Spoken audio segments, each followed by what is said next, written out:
పంచాయతీల్లో బడి ఉండాలని సీఎం రేవంత్ రెడ్డి ఆదేశాలు జారీ చేశారు. విద్యాశాఖపై సమీక్ష నిర్వహించిన ఆయన అధికారులకు కీలక సూచనలు చేశారు. రాష్ట్రంలో ఎంత చిన్న గ్రామమైనా మారుమూల తండా అయినా తప్పకుండా ప్రభుత్వ పాఠశాల ఉండాల్సిందేనన్నారు. ఒక్క బాలుడు గాని బాలిక గాని చదువు కోసం ఇతర గ్రామాలు పట్టణాలకు పోయే పరిస్థితి ఉండొద్దని సూచించారు. విద్యార్థులు లేరనే నెపంతో మూతపడిన పాఠశాలలను తెరిపించాలని ఆదేశించారు. గత ప్రభుత్వం విద్యుత్ కొనుగోలు కోసం భారీగా అప్పులు చేసిందని డిప్యూటీ సీఎం భట్టి విక్రమార్క మండిపడ్డారు.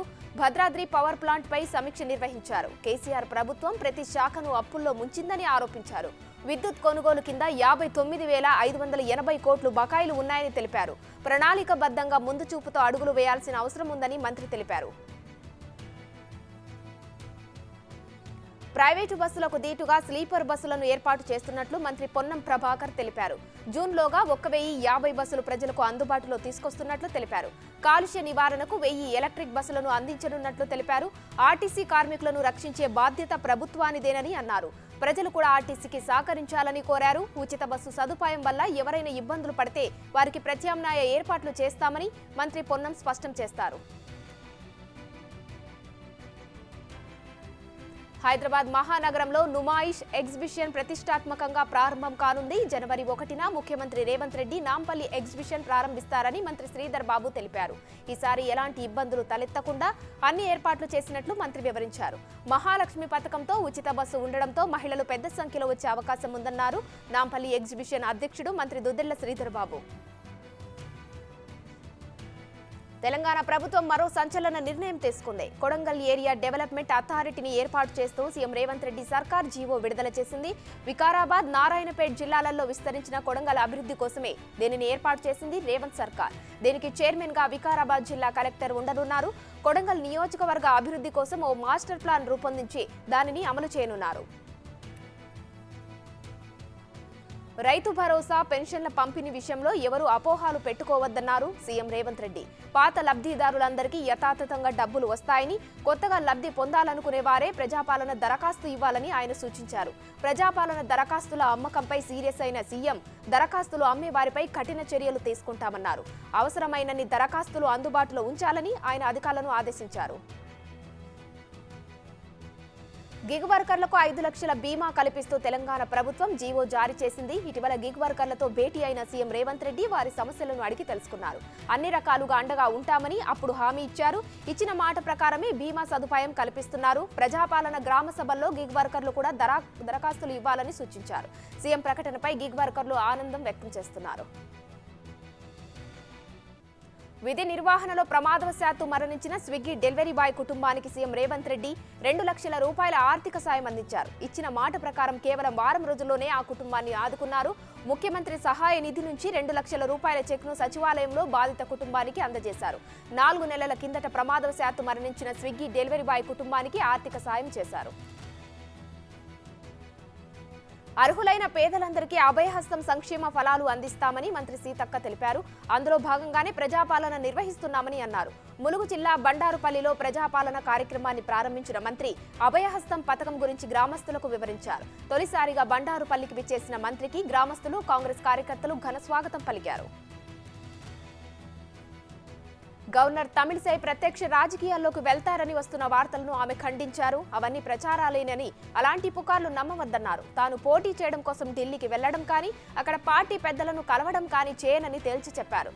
ప్రస్తుతం తెలంగాణ, పుదుచ్చేరి బాధ్యతలతో సంతృప్తిగా ఉన్నానన్న తమిళిసై బాధ్యతలను నిర్వర్తించడానికి 24 గంటలు కేటాయిస్తున్నట్టు తెలిపారు.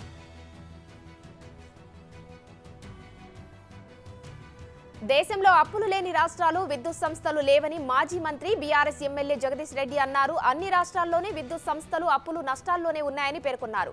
రాజస్థాన్లో కూడా విద్యుత్ సంస్థలు 80,000 కోట్ల అప్పుల్లో ఉన్నాయన్నారు. 24 గంటల కరెంటును ప్రజలకు ఇవ్వకుండా తప్పించుకునేందుకు కాంగ్రెస్ ప్రభుత్వం యత్నిస్తుందని మండిపడ్డారు. బీఆర్ఎస్ ఎమ్మెల్సీ కవిత సంచలన వ్యాఖ్యలు చేశారు. రాజకీయాలు ఒడిదుడుకులు సహజమని, ఈ పరిస్థితి ఎన్నో రోజులు ఉండదని అన్నారామె. కార్యకర్తలు ఎవరూ మనోస్థైర్యం కోల్పోవద్దన్నారు. ఇప్పుడే అందరూ ఓపికతో ఉండాలని కవిత సూచించారు. కుప్పంలో పర్యటిస్తున్న చంద్రబాబు వైసీపీపై విమర్శలు గుప్పించారు. ఎన్నికల ముందు జాబ్ క్యాలెండర్ అని చెప్పి నిరుద్యోగులను నట్టేట ముంచారని మండిపడ్డారు. 4.5 ఏళ్లలో ఒక్క టీచర్ పోస్టు కూడా భర్తీ చేయలేదని ఆరోపించారు. యువత సైకిల్ ఎక్కి ఫ్యాన్ను ఓడించాలని పిలుపునిచ్చారు. ఏపీలో జరిగిన భారీ అవినీతిపై ప్రధాని మోడీకి జనసేనాని లేఖ రాశారు. ఏపీలో వైసీపీ ప్రభుత్వ హయాంలో గృహ నిర్మాణాల్లో జరిగిన భారీ అవినీతిపై దృష్టి సారించి సీబీఐతో విచారణ చేయించాలని లేఖలో కోరారు. పేదలకు సొంతిళ్లకు స్థలాల సేకరణకు వైసీపీ ప్రభుత్వం 35,141 కోట్ల నిధులను వెచ్చించిందని, ఈ నిధుల్లో పెద్ద ఎత్తున గోల్మాల్ జరిగిందన్నారు. ఇళ్ల నిర్మాణ ప్రాజెక్టు వ్యయం 1,75,421 కోట్లు అయితే ప్రభుత్వం మాత్రం 91,503 కోట్లుగా చెబుతోందని ఆరోపణలు చేశారు. ఏపీ సీఎం జగన్ కు టీడీపీ యువనేత నారా లోకేష్ బహిరంగ లేఖ రాశారు. తక్షణమే అగ్రిగోల్డ్ బాధితులకు న్యాయం చేయాలంటూ లేఖలు రాసుకొచ్చారు. అధికారంలోకి వచ్చిన వారం రోజుల్లోనే అగ్రిగోల్డ్ బాధితులకు న్యాయం చేస్తామన్న హామీ ఏమైందని నిలదీశారు. మృతి చెందిన 600 మంది అగ్రిగోల్డ్ బాధితుల్లో ఏ ఒక్క కుటుంబానికైనా ఇస్తామన్న 10 లక్షల రూపాయల పరిహారం ఇచ్చారా, కనీసం పరామర్శించారా అని ప్రశ్నించారు. వచ్చే ఏడాది ఆంధ్రప్రదేశ్లో జరగనున్న అసెంబ్లీ ఎన్నికల్లో ఏం జరగబోతుంది అనే దానిపై సర్వత్రా ఉత్కంఠ నెలకొంది. ఈ నేపథ్యంలో చాణక్య స్ట్రాటజీస్ నిర్వహించిన సర్వేలో ఆసక్తికర ఫలితాలు వచ్చాయి. ఏపీలోనే 175 అసెంబ్లీ స్థానాలకు గాను 115 చోట్ల టీడీపీ, జనసేన కూటమి గెలిచే ఛాన్స్ ఉందని నివేదిక పేర్కొంది. వైసీపీకి 42 నుంచి 55 సీట్లే వస్తాయని సర్వే నివేదిక తేల్చింది. శ్రీకాకుళం జిల్లా పొందూరులో పెను ప్రమాదం తప్పింది. లోలుగు మలుపు వద్ద ఓ డీసీఎం వాహనం బస్సును ఢీకొట్టింది. ప్రమాదం సమయంలో ఈ బస్సులో 40 మంది ప్రయాణికులు ఉన్నారు. డ్రైవర్ల అప్రమత్తంతో పెద్ద నష్టం జరగకుండానే అంతా బయటపడ్డారు. అయితే పలువురికి స్వల్ప గాయాలు అయ్యాయి. బస్సు అద్దాలు పగిలి కొంతమంది గాయపడ్డారు. ఈ ఘటనపై కేసు నమోదు చేసుకున్న పోలీసులు దర్యాప్తు చేస్తున్నారు. జనసేన అధినేత పవన్ కళ్యాణ్ మెజారిటీ మీద Narasapuram YCP MP Raghurama challenge చేశారు. పవన్ కళ్యాణ్ ఈసారి తప్పకుండా భీమవరంలో 50,000 మెజారిటీతో గెలుస్తారని అన్నారు. పవన్ పై ప్రజల్లో మరీ ముఖ్యంగా యువతలో నమ్మకం పెరిగిందని అన్నారు. పవన్ మాత్రమే కాదు, జనసేన నుంచి స్థానాల్లో గెలుస్తుందని రఘురామ కృష్ణమరాజు తెలిపారు. రాష్ట్ర డీజీపీ రాజేంద్రనాథ్ రెడ్డికి టీడీపీ రాష్ట్ర అధ్యక్షుడు అచ్చెన్నాయుడు లేఖ రాశారు. టీడీపీ మాజీ ఎమ్మెల్సీ బీటికి రవికి భద్రత కల్పించాలంటూ లేఖ ద్వారా కోరారు. ఆయనకు తొలగించిన భద్రతను పునరుద్ధరించాలని అన్నారు.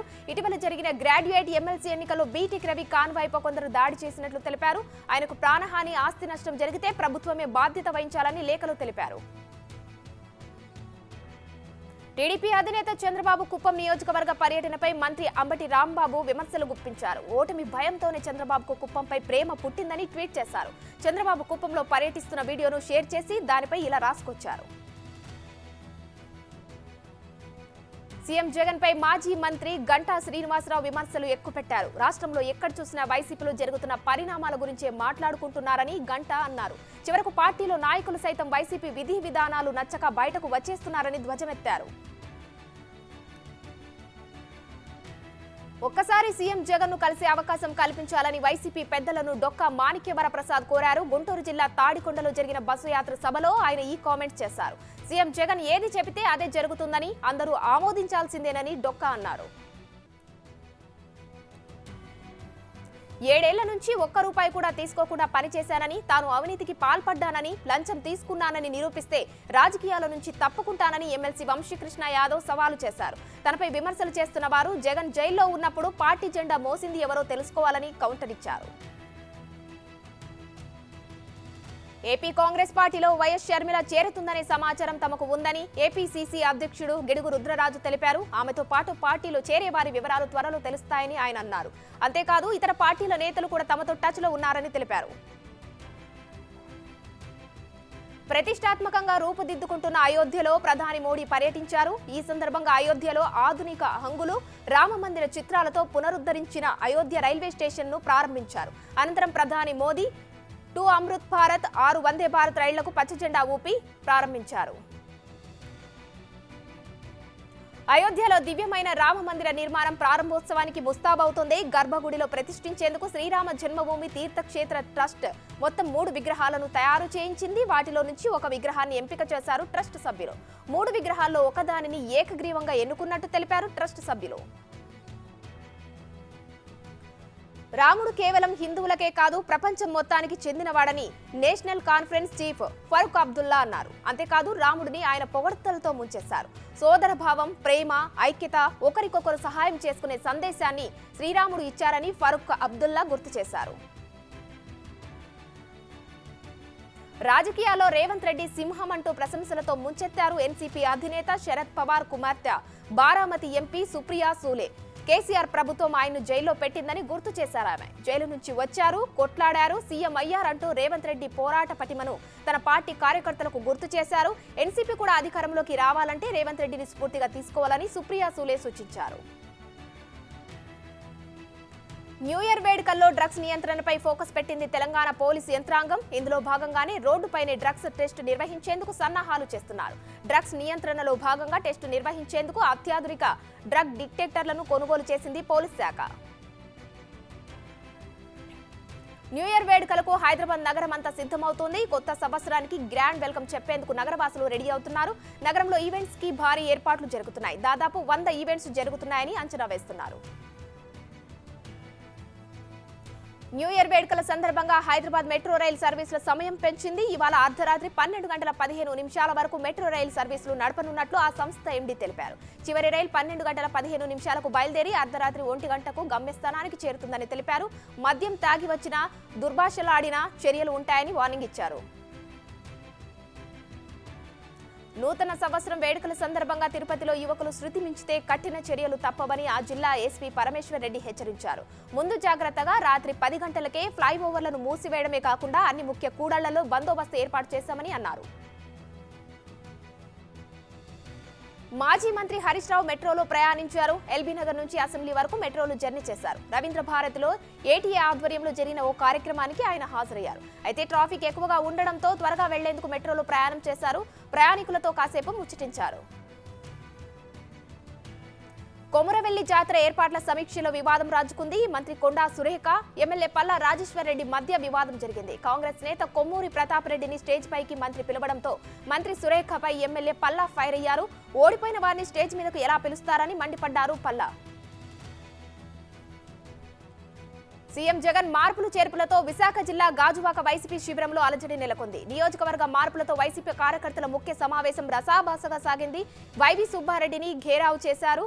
5 సంవత్సరాలు కష్టపడి పనిచేసి పవన్ కళ్యాణ్ లాంటి వ్యక్తిని ఓడించిన నాగిరెడ్డికి టికెట్ ఇవ్వకపోవడం అన్యాయమని ఆగ్రహం వ్యక్తం చేశారు.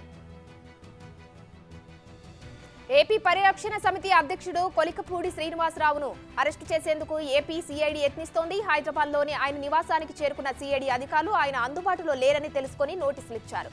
కొలికపూడి ఇంట్లో లేకపోవడంతో ఆయన సతీమణి మాధవికి అధికారులు నోటీసులు అందించారు.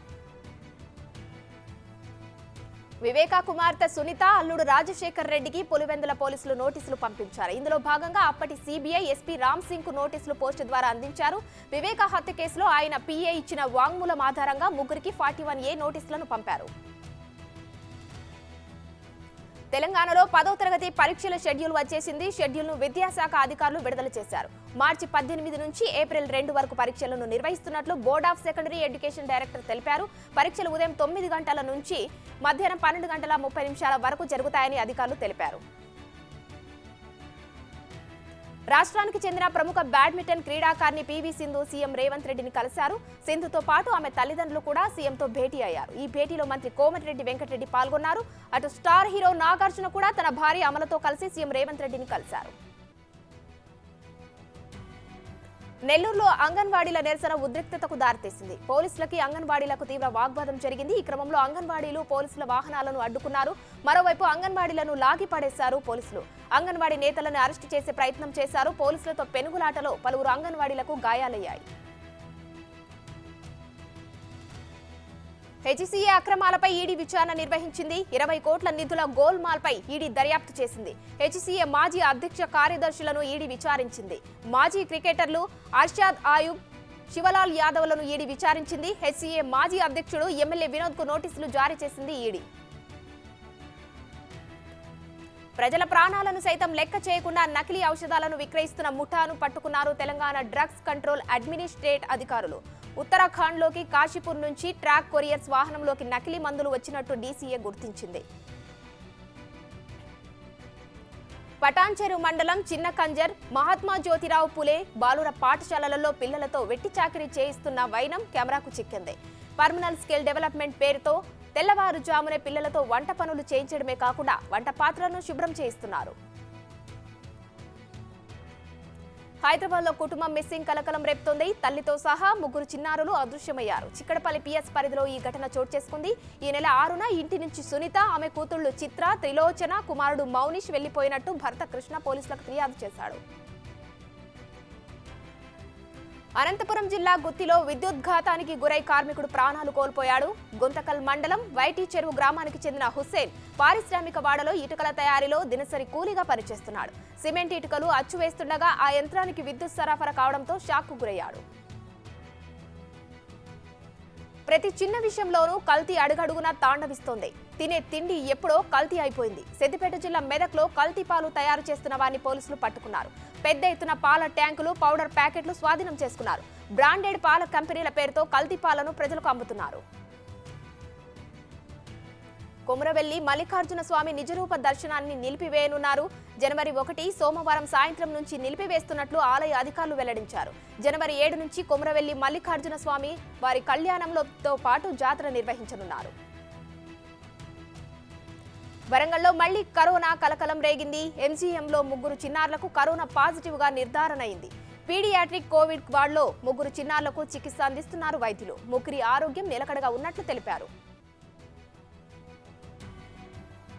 చలాన్ల పేరుతో కొందరు పోలీసులు అత్యుత్సాహం ప్రదర్శిస్తున్నారు. కామారెడ్డి జిల్లా రాజంపేటలో సందీప్ అనే యువకుడి బైక్ కు డ్రైవింగ్ లైసెన్స్ లేదని చలాన్ వేశారు. అయితే డ్రైవింగ్ లైసెన్స్ ఉన్నా పోలీసులు పట్టించుకోలేదనేది కావాలనే చలాన్ వేశారని బాధితుడు మండిపడ్డారు. ఏదో ఫోన్లో మాట్లాడుకుంటూ అలా చేసేశారని కవర్ చేసే ప్రయత్నం చేశారు. పోలీసుల తీరుపై వాహనదారులు ఆగ్రహం వ్యక్తం చేస్తున్నారు. తిరుపతి జిల్లాలోని పాపానాయుడుపేటలో దొంగలు రెచ్చిపోయారు. స్థానికంగా ఉన్న ఓ బంగారం దుకాణంలోకి కత్తులు, తుపాకులతో చొరబడ్డ దొంగలు బంగారు ఆభరణాలను ఎత్తుకెళ్లడానికి ప్రయత్నించారు. నంబర్ ప్లేట్ లేని ఓ బైక్ పై వచ్చిన ముగ్గురు దొంగలు ఈ దారుణానికి పాల్పడ్డారు. కర్నూలు జిల్లాలో దారుణం చోటు చేసుకుంది. కౌతాలం మండలం హాల్వీలో కన్న బిడ్డల్ని ఓ కన్న తల్లి హతమార్చింది. భర్తతో గొడవపడి పిల్లలను హత్య చేసింది. తర్వాత వాస్మేల్ తాగి ఆమె కూడా ఆత్మహత్య యత్నం చేసింది. ప్రస్తుతం ఆధుని ఆసుపత్రిలో ఆమె చికిత్స పొందుతోంది. ఈ ఘటనపై కేసు నమోదు చేసిన పోలీసులు దర్యాప్తు చేస్తున్నారు. రెజ్లింగ్ ఫెడరేషన్ ఆఫ్ ఇండియా కేంద్రం తీరుకు నిరసనగా రెజ్లర్లు చేస్తున్న ఆందోళన తీవ్ర రూపం దాల్చుతోంది. కేంద్రం తీరుకు నిరసనగా తనకు వచ్చిన అవార్డులను తిరిగి ఇచ్చేస్తానన్న ఒలింపియన్ రెజ్లర్ వినేష్ ఫోగట్ అన్నంత పని చేశారు. తనకు వచ్చిన ఖేల్ రత్న, అర్జున అవార్డులను న్యూఢిల్లీలోనే కర్తవ్య పత్ పేవ్మెంట్ పై వదిలిపెట్టారు. ప్రభుత్వ వైఖరికి నిరసనగా వినేష్ ఫోగట్ తనకు వచ్చిన ఖేల్ రత్న, అర్జున అవార్డులను తిరిగి ఇస్తున్నట్లు ప్రకటించారు. విదేశాంగ మంత్రి ఎస్ జైశంకర్ తన పుస్తకం వై భారత్ మ్యాటర్స్ మొదటి కాపీని ప్రధాని నరేంద్ర మోడీకి అందించారు. తన పుస్తకం వై భారత్ మ్యాటర్స్ మొదటి కాపీని పీఎం నరేంద్ర మోదీకి అందించడం గౌరవంగా ఉందని ఎక్స్ లో రాసుకొచ్చారు. ఈ పుస్తకంలో భారత ఎకనామీ గురించి మంత్రి వివరించారు. మణిపూర్లో మళ్లీ హింస చెలరేగింది. పోలీస్ కమాండోలపై మిలిటెంట్స్ మెరుపు దాడి చేశారు. అలాగే ఆందోళనకారులు కొందరి ఇళ్లకు నిప్పు పెట్టారు. మణిపూర్లోని సరిహద్దు నగరమైన మోరేలో ఈ సంఘటన జరిగింది. మోరే నుంచి పెట్రోలింగ్ పాయింట్ వైపు వెళ్తున్న పోలీస్ వాహనాల కాన్వాయ్పై మిలిటెంట్లు కాల్పులు జరిపారు. ఒక్కొక్క కమాండో గాయపడగా అస్సాం రైఫిల్స్ క్యాంపునకు తరలించి చికిత్స అందిస్తున్నారు. పాకిస్తాన్ మాజీ ప్రధాని ఇమ్రాన్ ఖాన్ కు ఆ దేశ ఎలక్షన్ కమిషన్ ఊహించని షాక్ ఇచ్చింది. త్వరలో జరగనున్న ఎన్నికల కోసం ఇమ్రాన్ వేసిన నామినేషన్ ను ఈసీ తిరస్కరించింది. ఫిబ్రవరి 8 నుంచి అక్కడ ఎన్నికలు జరగనున్నాయి. మొయిన్ వాల్వి నుంచి ఆయన పోటీలో ఉండగా స్క్రూటినీలో ఆయన నామినేషన్ తిరస్కరించినట్లు పలు నివేదికలు పేర్కొన్నాయి. ఉక్రెయిన్పై రష్యా రీసెంట్ గా జరిపిన దాడులపై అమెరికా అధ్యక్షుడు జో బైడెన్ తీవ్ర ఆందోళన వ్యక్తం చేశారు. పుతిన్ తీరులో ఏ మార్పు రాలేదని, ఆయన్ను అడ్డుకోవాల్సిందేనని అన్నారు. ఉక్రెయిన్కు నిరంతరం సాయం కొనసాగాలని, దీనిపై చట్టసభలు తక్షణమే నిర్ణయం తీసుకోవాలని కోరారు. ఈ ఏడాది తుది ప్యాకేజీగా $250 మిలియన్ల విలువైన ఆయుధాలు, ఇతర పరికరాలను ఉక్రెయిన్కు అందించేందుకు అమెరికా అంగీకరించింది. Reliance Industries chairman Mukesh Ambani 2023లో తన నికర సంపదను భారీగా పెంచుకున్నారు. బ్లూంబెర్గ్ నివేదిక ప్రకారం ఈ ఏడాదిలో ఆయన సంపద $9.98 బిలియన్ పెరిగి మొత్తం $97.1 బిలియన్ భారతదేశంలో అత్యంత ధనవంతుడిగా నిలిచారు. అలాగే ప్రపంచవ్యాప్తంగా 13వ స్థానంలో నిలిచారు. అంబానీ తర్వాత భారత్లో హెచ్సిఎల్ టెక్ వ్యవస్థాపకుడు శివ్ నాడర్ $34 బిలియన్ రెండో స్థానంలో ఉన్నారు.